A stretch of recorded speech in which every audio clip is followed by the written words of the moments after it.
दोस्तों, किचन के कचरे से कंपोस्ट खाद बनाने के लिए ज़रूरी नहीं है कि आप कंपोस्ट बिन ही खरीदें या किसी बड़े कंटेनर का ही इस्तेमाल करेंगे तभी आप खाद बना सकते हैं। आप बिना किसी कंपोस्ट बिन के, बिना किसी बड़े कंटेनर के या छोटे कंटेनर के आप फ्री में घर पर किचन के कचरे से खाद बना सकते हैं।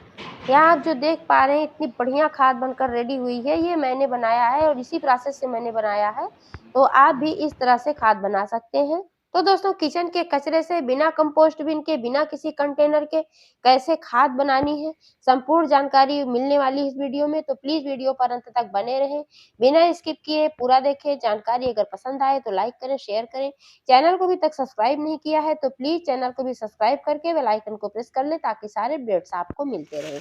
नमस्कार दोस्तों, स्वागत है मेरे YouTube channel love with nature में। दोस्तों, वैसे तो किचन में बहुत सारे छिलके वगैरह निकलते हैं, हमेशा ही कचरे निकलते रहते हैं, आप हमेशा खाद बना सकते हैं। लेकिन सर्दियों में मटर-वटर के छिलके बहुत ज़्यादा होते हैं जो कि नाइट्रोजन से भरपूर होते हैं। तो आप इस सीज़न में बहुत सारी खाद बनाकर पूरे साल के लिए स्टोर करके रख सकते हैं। कई भाई-बहन इसलिए नहीं बनाना चाहते हैं कि आलस से कर जाते हैं, कंपोस्ट बिन खरीदना पड़ेगा या फिर किसी कंटेनर की ज़रूरत होगी या फिर खाद बनाएँगे तो बदबू आएगी, बहुत सारी समस्याएँ होती हैं, इसलिए लोग खाद बनाने से कतराते हैं। लेकिन दोस्तों, आज की इस वीडियो में मैं ऐसी विधि बताऊँगी जिससे ना तो बदबू ही आएगी, ना ही आपको किसी कंटेनर की ज़रूरत होगी। आप देख पा रहे हैं कि यहाँ पर मैंने बहुत सारे किचन के छिलके वगैरह इकट्ठा करके रखे हैं, ज़्यादा करके इसमें मटर के छिलके हैं, 5 से 6 दिनों के छिलके हैं और ये जो आप देख पा रहे हैं यहाँ पर ये ताज़े छिलके हैं। ये आज और कल के छिलके हैं, कल शाम से लेकर आज के छिलके हैं और इसमें प्याज के भी छिलके हैं और पालक वगैरह के भी डंठल हैं, नींबू के छिलके हैं। तो दोस्तों, मैंने तो 6-7 दिनों के छिलके पॉलीथीन में भर-भर के ऐसे ही रख दिए थे और एक साथ आज मैं बनाने वाली हूँ।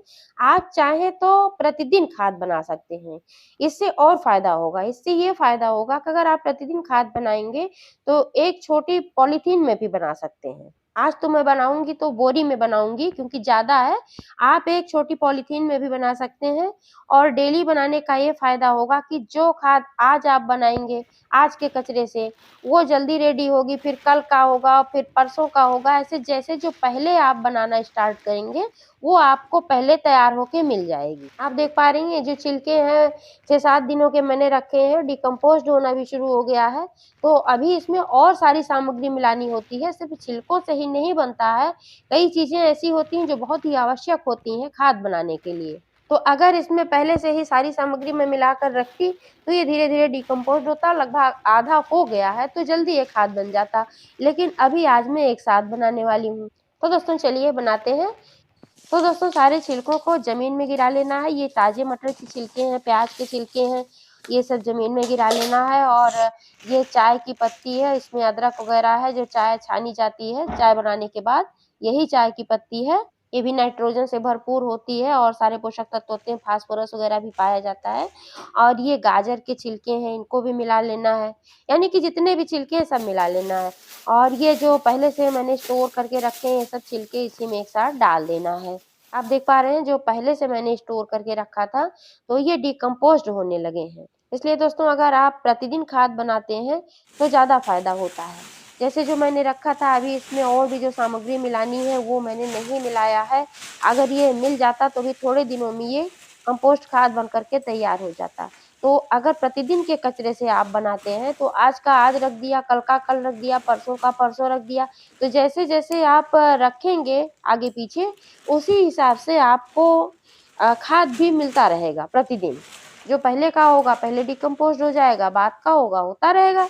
इसके लिए आपको बड़े कंटेनर की भी ज़रूरत नहीं होगी और आप किसी बड़े चीज़ की ज़रूरत नहीं होगी, पॉलीथीन में भी आप बना सकते हैं। सारे कचरे को यहाँ गिराने के बाद अब इसमें मिलाना है क्या चीज़, ये जो गत्ता वगैरह होता है, आप इसका भी इस्तेमाल कर सकते हैं, ज़रूरी भी होता है मिलाना। क्योंकि कुछ इसमें सूखी चीज़ें, कुछ गीली चीज़ें बहुत ही आवश्यक होती हैं। हरी चीज़ें जो होती हैं नाइट्रोजन युक्त होती हैं और ये जो सूखी चीज़ें होती हैं, कार्बन वाली चीज़ें होती हैं, इनको भी मिलाना बहुत ही ज़रूरी होता है। इसको भी छोटे-छोटे टुकड़े में करके इसमें डाल देना है और इसमें मिलाना है राख। राख जो होता है लकड़ी का बहुत ही फ़ायदेमंद होता है, कैल्शियम भी अच्छी मात्रा में इसमें पाया जाता है और भी सारे पोषक तत्व पाए जाते हैं जो कि पौधे को हरा-भरा रखने में बहुत ही सहायक होते हैं। लेकिन क्वांटिटी का ध्यान रखें, बहुत ज़्यादा मात्रा में ना मिलाएं।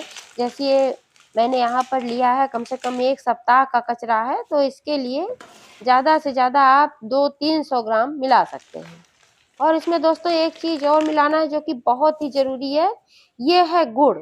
गुड़ बहुत ही अच्छा होता है, इसमें फास्फोरस भी अच्छी मात्रा में पाया जाता है, आयरन पाया जाता है और भी पोषक तत्व होते हैं। इसके अलावा क्या होता है कि जब आप गुड़ मिला देते हैं, तो ये डिकम्पोज़्ड जल्दी होता है। इसलिए कभी भी आप कंपोस्ट खाद बनाएँ तो इसमें गुड़ ज़रूर मिलाएँ। अब सबसे लास्ट में इसमें एक चीज़ और मिलाना है।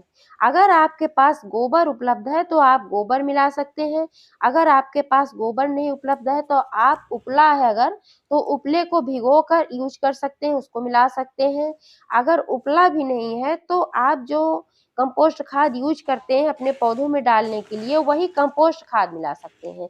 तो जो मैंने पहले से बना कर के रखा था उसमें से मैंने यहाँ पर लिया है लगभग 500-600 ग्राम कंपोस्ट खाद है, तो इसी को इसमें मिला देना है।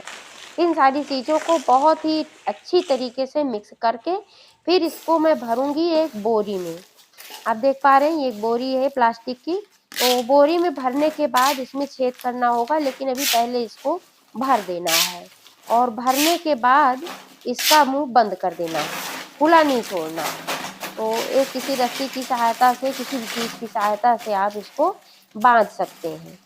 और बाँधने के बाद अब आप देखिए रेडी हो गया है और इसमें अब छेद करना किसी भी नुकीली चीज़ से आप इसमें छेद कर सकते हैं। इसमें पहले से भी एक छेद है बड़ा-सा और इसमें और भी छेद मैं कर दे रही हूँ, क्योंकि क्या होता है कि जब छेद होता है तो इसमें हवा का आवागमन बना रहता है और ये बढ़िया डिकम्पोज़्ड होता है, तब सड़ता नहीं डिकम्पोज़्ड होता है। जो बदबू आने वाली समस्या होती है जब इसका मुँह बंद रहता है तो अंदर-अंदर ही डिकम्पोज़्ड होता रहता है, बदबू भी नहीं आती है। और दोस्तों इसमें पानी वगैरह मिलाने की ज़रूरत नहीं होती है, क्योंकि छिलके वगैरह में इतना पानी खुद ही होता है, इसमें मॉइस्चर होता है, ये अपने आप डिकम्पोज़्ड होता रहेगा। बस आपको इस बात का ध्यान रखना है कि इसको आप छाया में ही रखें, धूप में कतई ना रखें। अगर धूप में रखेंगे तो ये सूख जाएगा और डिकम्पोज़्ड नहीं हो पाएगा। अब आपको रखना कहाँ है, ऐसे ही ज़मीन में उठाकर नहीं रख देना है, क्योंकि जब ये डिकम्पोज़्ड होगा तो इसमें पानी निकलता है और पानी का रिसाव होता है तो आपका फर्श खराब हो सकता है। इसलिए आप इसके लिए किसी प्लास्टिक की बोरी को बिछा दीजिए नीचे, या कोई भी ऐसा जो उपयोग में ना हो ऐसी चीज़, उसको रख के उसी के ऊपर इस बोरी को रख दीजिए। अगर आप पॉलीथीन में बना रहे हैं तो पॉलीथीन को आप रख दीजिए, पॉलीथीन में भी छेद करना ना भूलें। तो दोस्तों इस तरीके से आप कंपोस्ट खाद घर पर बिना किसी कंटेनर के, बिना कंपोस्ट बिन के बहुत ही आसानी से बना सकते हैं। जानकारी कैसी लगी कमेंट में बताइएगा और पूरा वीडियो देखने के लिए बहुत-बहुत धन्यवाद।